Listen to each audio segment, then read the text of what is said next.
อนไลน์ค่ะยูรีท่าคิมแล้วมันสีดับน้องท่าแล้วเด้อค่ะพี่น้องมันเป็นน้ำแสงเห็นบ่หน้าเบิ้ลวันว่าสันเขามีหม่องต่างเฮาเลยแบบแล้วนี่จ้าอยู่ในสเต็ปจ้าอยู่นี่จ้า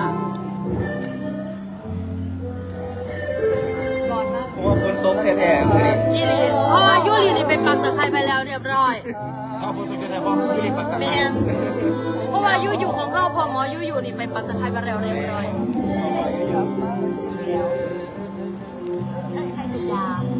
ตอนนี้ก็รอซ้อมนะคะทุกคนสามารถพูดคุยกันได้ชอบเลยอ่ะพันคอเลยอ่ะตัวไหนสดดูสิเขาเอาเป็นล้อแล้วคอยได้สดแล้วไม่เห็นได้เลยพี่น้องไงดาวเบิ้งช็อตไง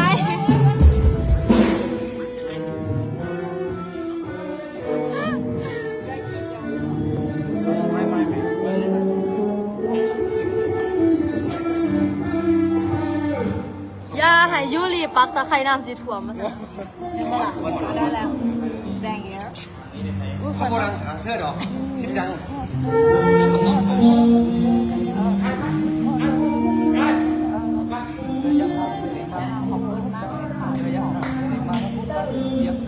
สวัสดีจ้าตาหวานสวัสดีครับผมช่วยรอทั้งคู่ขอบคุณค่ะน้องสเต็มทาเปียกว่าจะคือเถาเถอะแม่ค่ะมันห่อนแต่ดีตอนวันที่ 8เจอแม่แน่นอนเจอกันเด้อค่ะป้าเนี่ยมาจากนครสวรรค์มาหาเฮาอยู่ดีมาไก่แห้งเตรียมอพยพด้วยชาวขอนแก่นค่ะพมไปปักไว้พมไปปักเด้อพี่ถึงนะคะสองพี่น้องยิ้มหวานแน่แม่จะแฮม1 2 3อันนี้คือทีม1 2 3พอตาบอดคอยมาเบิ่งหม่องได้ยังว่ามันเอาสีเดียวกันมา3 จุดนี่เป็นเทาทองครีมสวัสดีจ้าสวัสดีค่ะผม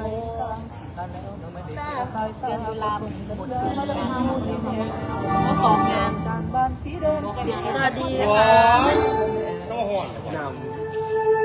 เมจิกวอเตอร์มันก็ห่อนปันนี่บ้า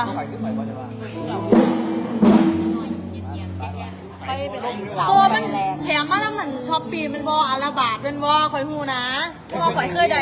ทำงานเก็บงานจะมาตัวหน่อยบ้าเสือแดงอยากให้สเต็มทำเพลงกับเบสจังน่ารักอยากให้สเต็มทำเพลงกับเบสผู้ใดของเก่าว่าดีพี่เบสเหรอเป็น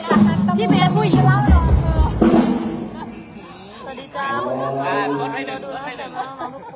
รถให้เดินกินนะพ่อไลฟ์ครับ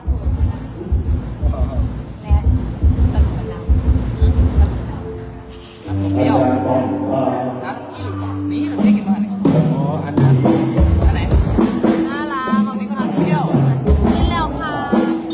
เปรี้ยวเสือพญานาคต้องเต็มมันเสียบบ่มันเป็นยังไงคือนมเปรี้ยวกันนมเปรี้ยวเนาะเป็นน้ำเปรี้ยวนมเปรี้ยวเป็นอะไรบางอย่างที่มันนมเปรี้ยวเพราะมันเป็นกลิ่นนมเปรี้ยวเป็นน้ำเปรี้ยวมันก็เป็นนมเปรี้ยวนี่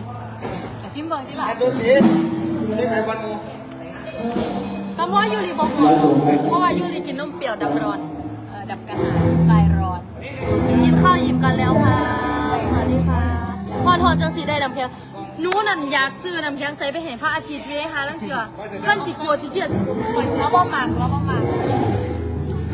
หาแล้วเถื่อก็ได้พอเบคำสิงนะคะบอกกับน้องยูริถาเด้อพี่น้องสวัสดีครับวันนี้แสงนะครับผมนี่ฟังนี่แสงเขาหนาช่ำเลยนะครับแต่ว่าฟังนี่มันย้อนแสงครับสวัสดีนะครับกินโคตรชอบมีไม่ได้ก่อนกินน้ำไปหรือเปล่าน้ำด่างเสียบเลยอันผสมไม่อยากมีมะพร้าวนอนไหมสวัสดีนะครับก็ยังนำต้มมันเราติดตามได้นะครับผมวันที่8กินน้ำสกปรกแล้วมันแรงน้ำด่า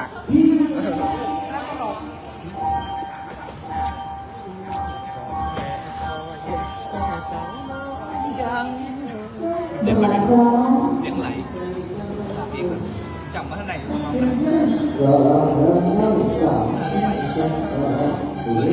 สวัสดีนะครับสวัสดี ก็เสีย เด้ งยับแถวเกินทีเลย น้องเต็มสวยขึ้นมากว้าขอบคุณค่ะวันนี้รายได้อ๋อพรุ่งนี้ยูรีมีอะไรบอก แมนครับ คือจับ น้องเข้าสิเป็นดาราแล้วพี่น้องเข้าก็ต้องแบบทำผลงานกับน้องเขานิดนึง แม่แอลขอแคปหน้าจอ1 2 3 1 2 3ช่วยทุกคนหนูฝากกดไลค์กดแชร์หน่อยนะคะหอนบอลูหอนไลค์ค่ะอุ้ยสวัสดีแม่แม่ FC น้องยูรีด้วยนะคะ เป็นเกียรติไลค์ค่ะมื่อนี้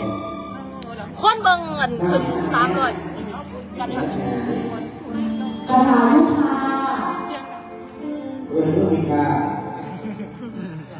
เต่าท้องของสู้ๆขอบคุณค่ะแม่เจนสวัสดีแม่เจนด้วยนะคะ ขอแคปหน้าจอเนี่ย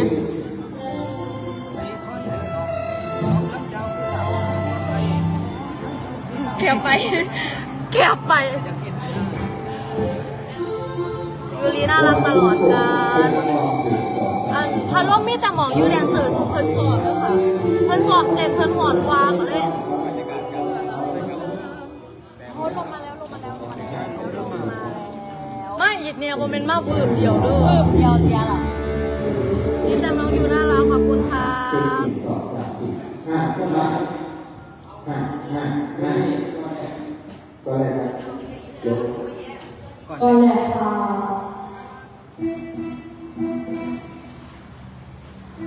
จะตอบเลยว่าถามสนามมวยไทยนั่งไปบนห้องน้ำที่ไหนออกมา เพราะ พี่จำคนสวยน่ารักขึ้นมากพี่น้องอย่าลืมซื้อบัตรซื้อตั๋วเด้อค่ะ นี่เขาบอกไปเขาไปบาทเลยปีเขา คุณแนกสื่อจังบาทอะไร ประจำการนะอะไรมาบาทครับพอดี บ้านไปส่งดาวครับ มันแหงมา น่ารักอุ้ยขอบคุณดาว10 ดวงค่ะ ให้รถนะ ขอบใจมากขอบคุณค่ะ บอกโอ้ยจะบอกผู้ไรเขาซื้อมันกับมะฮอนลอยดอก พากันกินเขาวย่างค่ะ กินแล้วค่ะ บาทหนึ่งดอก สู้นะคะขอบคุณ ไม่ นะ จะ คะ เกินยูมันบอ ไม่ต้องมาบาท ไม่หน่อยก็นั่งสบายดีด้วยหรอ เออ